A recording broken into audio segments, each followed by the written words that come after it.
Kain dito, customer natin. Ano, boss, ano yung sarapan mo, boss? Rambutan, boss. Rambutan. Rambutan yan? Magkano binta mo yan? 50 kilo. 50 ang kilo. At ang mahal. Di ba pwedeng 30 na ano na lang yan? 30?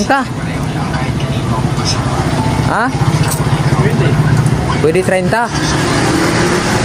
Oh, 30 yan. 30 yan ha. Okay na yan. Ha? Pwede na yan. Mura lang namang rambutan ngayon eh. Okay na yan. Ayos na yan. Sigurado ka? O ganyan po mga katropa mag-diskarte para makatawad. Hindi, biro lang yun. Ito talaga yun. Bibiling ko na lahat yan. Sa'yo na yung sukli. Marami pa doon sa tricycle. Meron mo pa? Ayan lang, isang kilo ba yan? Ayos na yan. O, diba? Salamat, bay. Salamat. Kita mo na, 30. May 1,000 na kagad.